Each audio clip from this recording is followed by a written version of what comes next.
This channel does not promote or promotion any illegal activities. All content provided by this channel is meant only for educational purpose only.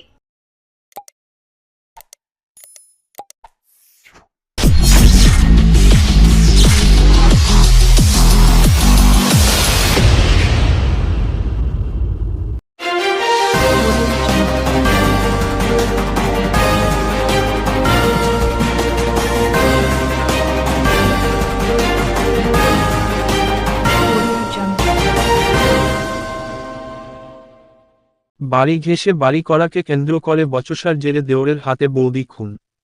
বুধবার সকালে ঘটনাটি ঘটেছে পোলবার আলীনগরে। মৃতের নাম Panmoni Hansda. Police ও স্থানীয় সূত্রে খবর, বছর কয়েক আগে পানোর স্বামী মারা গিয়েছেন। তার এক ছেলে ও এক মেয়ে রয়েছে। মেয়ের বিয়ে হয়ে গিয়েছে। ছেলে ভিন রাজ্যে সোনার কাজ করেন। পানমণি বাড়িতে বৌমাকে নিয়েই থাকেন। আজ সকালে নিজের বোনের সঙ্গে বাপের বাড়িতে যাচ্ছিলেন পানমণি।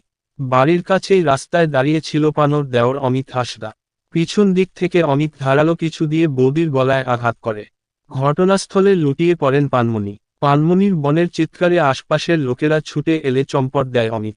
এরপর পানমণিকে তড়িঘড়ি চুঁচুড়া হাসপাতালে নিয়ে গেলে চিকিৎসক মৃত বলে ঘোষণা করেন। পুলিশ সূত্রে খবর, এদিন থানায় গিয়ে আত্মসমর্পণ করেছে অমিত। ওদের ঘর করছিল জায়গা, আমার দিদি বলছে আমার দিয়ালের দিক দিয়ে তুমি দিয়ালটা তুলবে না, তুমি আমার দিয়ালটা ছেড়ে তুমি দিয়ালটা তোলো। ওই নিয়ে ঝগড়া হয়েছে, দিয়ে আমরা দুজনে বাপের বাড়ি যাচ্ছি না। আর ও ক্লাবের ওখানে কি চুড়ি না কি নিয়ে দাঁড়িয়েছে, আমরা খেয়াল করিনি। এবার আমার দিদি আমার পেছনে আর আমি সামনে। এবার ও এসেই আমার দিদির গলাটা কেটে দিয়েছে, আর আমি বুঝতে পারিনি, আমি ঘুরে দেখছি তখন আমার দিদি পড়ে গেছে। আপনার সামনেই হয়েছে? হ্যাঁ, আমার সামনেই। দিয়ে আবার আমি ছাড়াতে গেছি, আমাকে মারতে এসছে আমার শ্বশুর ছিল, আমার শ্বশুর আবার আমাকে ছাড়াবে, যে মেরে দিয়ে চলে গেছে। এবার রাস্তার ইয়েতে তো এবার দাঁড়াও, লোক আসবে তবে তো, একে ডাকছে ওকে ডাকতে। আপনি কি দিদিকে নিয়ে বাপের বাড়ি যাচ্ছিলেন বাড়ি থেকে? আপনার বাড়ি কোথায়? আমার ওইখানেই বাড়ি, এক জায়গাতেই বাড়ি। আমার দু বোনে এক জায়গাতেই বাড়ি। দিদি কি বাড়িতে একাই থাকেন? না, বৌমা আছে, ছেলেটা ওই বাইরে থাকি। কোন দেওর মারলো? মেজো দেওর।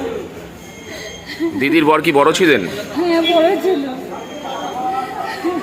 কি মনে হয়, জায়গা জমি নিয়ে অশান্তি? হ্যাঁ, ওদের জায়গা নিয়ে কিছু নয়, দেওর করতে আছে না, ওদের ছোট দেওর এসেছে।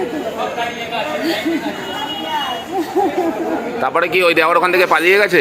এবার অত দূরের মধ্যে দিদিকে সামলাবো না, ওকে ধরবো। আমি দিদিকে নিয়ে ব্যস্ত, কোথায় গেছে আর জানি না। কি দিয়ে কেটেছে দেখতে পেরেছেন? দিয়ে কেটেছে, ওইটা আমি অত চিল্লাম আল্লাহ গেছে, আমি বুঝতে পারিনি। দিদি তখন গলা ধরে পড়ে গেছে, তো এবার আমি দিদিকে আমি পেছু ঘুরে দিদি পড়ে গেছে। এবার দিদিকে ধরতে গিয়ে ও তখন আমাকে মারতে লেগেছে। এবার কী ছিল, এবার গলা এরকম দিদি দিতে ধরেছে, এবার কী ছিল ওটা আমি খেয়াল করতে পারবো। তারপরে আপনি কি ওখান থেকে পালিয়ে গেছিলেন তখন? না, আমি তখন খুব সবাইকে ডাকছি, এসো এসো, আমার দিদির গলা কেটে দিয়েছে, এসো সবাই। এবার ছুটে এসছে, এখন এই কাকাকে ডাকলাম, কাকার বাড়িতেই সামনে কাকারই গাড়ি আছে। এবার কাকা মানে বাড়িতে ছিল কি না, এবার ডাকছি, তারপর কাকা বের এসে, এবার বের এসে দিদিকে নিয়ে আসে। ওটা কি একদম ওই দিদির বাড়ির কাছেই হয়েছে? হ্যাঁ হ্যাঁ, বাড়ির কাছেই আমাদের। একসঙ্গেই থাকে না আলাদা আলাদা থাকে? একসঙ্গে দেওরা সব কি একসঙ্গে থাকে? না, সব আলাদা আলাদা থাকে। ছোট দেওর আলাদা থাকে, বড় আলাদা থাকে, মেজো আলাদা থাকে। এদের কি পাশাপাশি ঘর? এক জায়গাতেই ঘর। তাহলে কি জায়গাটা হাতানোর জন্যই কি এই কাণ্ড করেছে? হ্যাঁ, আমার দিদি ওই দিয়াল দিয়ে ওকে দিয়াল তুলতে দিচ্ছে না বলেই ওই জন্য। এখানে আনলেন, কি বললো ডাক্তার? কি বলেছে এখন জানি না, তখন কি আমার দিদি আমাকে কিছু বলেনি। আপনারা কি অভিযোগ করবেন থানায়? করতেই হবে, না করলে দিদির বয়স কিরকম আপনার? 36 মতন হবে, 36 37 মতন। দিদির ছেলেকে খবর দিতে পেরেছেন এখনো? হ্যাঁ, কি জানি, ওর কাকা ফোন করেছিল তো। দিদির ছেলের বয়স কত? 25-26 হবে। আরে ঘরের সঙ্গে দেয়ালে ছিল তো, দেয়ালে বললো আমার দেয়াল ছেড়ে ঘর করবি। হ্যাঁ, এইটাই ঝামেলা, আর কিছু না। কে কাকে বারণ করেছিল ঘর করতে? ওর দেওরকে। আচ্ছা, দিয়ে পেছন দিকে মানে সব ঝামেলা মিটে গেল। তারপরে যাচ্ছে, মনে করছে বাপের বাড়ি যাব, দরকার ছিল। বাপের বাড়ি বেরিয়েছে, রাস্তায় পেছন দিক দিয়ে গিয়ে গলা চেপে দিয়েছে। দেওর হাতে বৌদি খুন হয়েছে? হ্যাঁ। কি বৌদি কি ঘর করতে দিচ্ছিল না পাঁচিল গেছে? আরে ঘর তৈরি হয়ে গেছে, ও ঘর করছে। হ্যাঁ, কে দেওর ঘর করছে? হ্যাঁ, দেওর ঘর করছে। ও বলছে আমি আমার দেয়ালে তোকে দেবো না, তুই তোর মতো কর। আচ্ছা, এইটাই। মানে বৌদিকে পাঁচিলের সঙ্গে লাগিয়ে ঘর করতে দেবে না? হ্যাঁ, না না, ও দেওরের ঘরটা ও নিজে করতে দেবে না। আচ্ছা, কখন হয়েছে এটা? মোটামুটি 9:30, 10:30টার সময় দিয়ে কেউ পালিয়ে গেছে? যে থানায় স্যালেন্ডার করেছে। হ্যাঁ স্যার, কি দিয়ে গলা কেটে দিয়েছে? এসো দিয়ে। হেসো দিয়ে। বৌদি কি মারা গেছে? হ্যাঁ, মানে